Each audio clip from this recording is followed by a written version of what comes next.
अस्सलाम वालेकुम students, welcome to JKSB prep. आज हम बात करने वाले हैं जो आपका मेडिकल होने वाला है वो कब होगा, क्या होगा, क्योंकि बहुत सारे बच्चे अभी परेशान हुए हैं। कॉल्स पे कॉल्स लगा रहे हैं, बाकी चीज़ हॉस्टल्स को बहुत तंग किया कि हमें कब है क्या है। एक्चुअली मैं बता रहा हूँ मसला क्या है। देखो, जो JK SSB ने कब 12th को नोटिफिकेशन लेटर भेजी थी, किसको? सेक्रेटरी को ऑफ मेडिकल एंड एजुकेशन, क्या था वो? उसी को बोला था कि हमें मेडिकल कराने हैं JKP कांस्टेबल के लिए। और वो उन्होंने वो डाटा दिया था कि इतने बच्चों को कराना है। और उनको क्या चाहिए, JKSB को क्या चाहिए एक्चुअली? उनको चाहिए प्लेस, कि कहाँ किस डिस्ट्रिक्ट में करेंगे, क्या करेंगे, GMCs में करेंगे या ब्लॉक्स में करेंगे। JKSB को इसके साथ कुछ लेना देना नहीं, लेकिन उनको बताया गया था प्लेस हमें बताओ आप कहाँ कहाँ करने वाले थे और टाइम कब करने वाले हैं। और वो डॉक्टर्स वॉक्टर्स वो आपको अरेंज खुद ही करने पड़ेंगे कि क्या मतलब कौन करेगा क्या करेगा। लेकिन ये चाहिए था JKSB को, मतलब किस टाइम।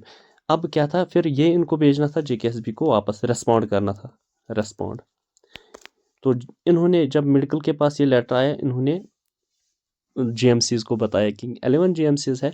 उन्होंने उनको बताया कि हमें मतलब इतने बच्चे डिस्ट्रिक्ट वाइज जो बच्चे थे उनको उनके पास लिस्ट भेजा गया कि हमें ये करना था। तो GMCs ने क्या किया, उन्होंने डिस्ट्रिक्ट हॉस्पिटल्स में किया कुछ, मतलब जिनके पास ज़्यादा बच्चे थे, 150-200 बच्चे।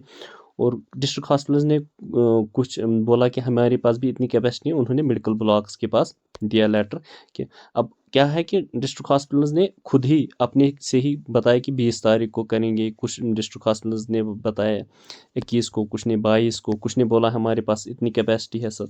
लेकिन प्रॉब्लम ये थी, इनको ये खुद से ही नहीं करना चाहिए था कि इनको बस इतना था प्लेस, टाइम, और इनको बताना था कैपेसिटी कितनी है।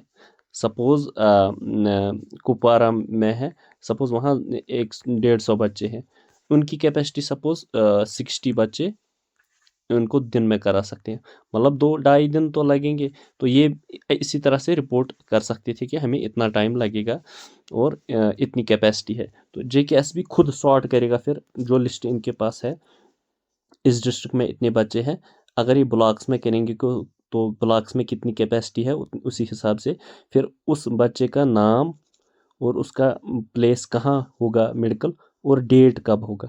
फिर जितनी कैपेसिटी उस दिन ख़त्म हो जाएगी, फिर उसके बाद नीचे नीचे लिस्ट चला जाएगा। फिर वही लिस्ट इनको वापस भेज दिया जाएगा, किसको? मेडिकल अथॉरिटी को। फिर मेडिकल अथॉरिटी वापस उनको भेज देती किनको, जो लोकल मेडिकल अथॉरिटीज़ है जिनको मेडिकल कराना था। लेकिन हुआ क्या है, वो अभी कंपाइल ही नहीं हुआ था, वो अभी कंपाइल ही नहीं हुआ था कि लिस्ट कि जो JKSB के पास जाने वाला है। और उन्होंने खुद ही कुछ, किसी ने बोला 20 तारीख को, किसी, और कोई अभी तैयार ही नहीं था, क्योंकि लिस्ट जो था वो मुकम्मल होनी चाहिए थी हर किसी डिस्ट्रिक्ट में, हर कोई बंदा। जब कंप्लीट लिस्ट फिर JKSB बनाएगी। अब ये है, किसी ने बोला चलो 20, अभी तो सपोज जम्मू के 700 बच्चे कराएंगे, इनको अभी पता नहीं हम कहाँ कराएंगे, इतने बच्चों को कहाँ एडजस्ट करेंगे, क्या करेंगे। उनको सपोज अभी उन्होंने कोई रिपोर्ट नहीं बनाया, मेडिकल अथॉरिटी को कोई रिपोर्ट नहीं दिया सेक्रेटरी को, वो आगे भेजा ही नहीं। तो JKSB क्या लिस्ट निकालेगा? JKSB तो लिस्ट निकाल ही नहीं सकता।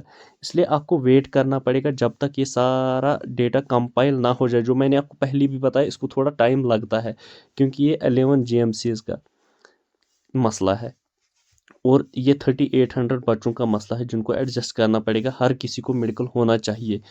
तो ये कंपाइल होके फिर सेक्रेटरी के पास जाएगा, सेक्रेटरी भेज देगा ये इसको JKSB को, और JKSB एक एक चीज़ भर देगी कि किस बच्चे को कहाँ, कोई छूट नहीं जाना चाहिए, कहाँ मेडिकल कराएंगे और किस डेट पे कराएंगे। तो फिर उसके बाद ये लिस्ट छप के आएगी JKSB वेबसाइट पे, और वहाँ पे आपको पता चल जाएगा, वहाँ पे आपको पता चल जाएगा। इसलिए ज़्यादा पैनिक करने की ज़रूरत नहीं, हो सकता है इसको और 2-3 दिन भी लग सकते हैं या आज ही निकल जाएगा। और खुद से ही मत जाओ, आपने लेटर देखा, वो अनऑफिशियल लेटर किसी ने वायरल किया कि 20 तारीख को इस जगह मेडिकल, और आप जा गए वहाँ, आपको जाने की वहाँ ज़रूरत नहीं है। अगर सारे बच्चे भी मेडिकल कराएंगे, आपको कोई टेंशन नहीं, जब तक आपको JKSB की तरफ से ऑफिशियल नोटिफिकेशन ना आएगी कि आपको कहाँ करना है और किस तारीख को करना है, तब तक आपको कोई टेंशन लेने की ज़रूरत नहीं है। ये मैं आपको बता रहा हूँ। अगर आप इस चैनल पर नए हो, चैनल को सब्सक्राइब करो, और जो ही कोई नया अपडेट मिलता रहेगा मैं आपको तुरंत आपको बताऊंगा। आपको बस इतना ही करना है, चैनल को सब्सक्राइब करके रखना और नोटिफिकेशंस पर ध्यान रखना है। आज के लिए इतना ही, थैंक यू।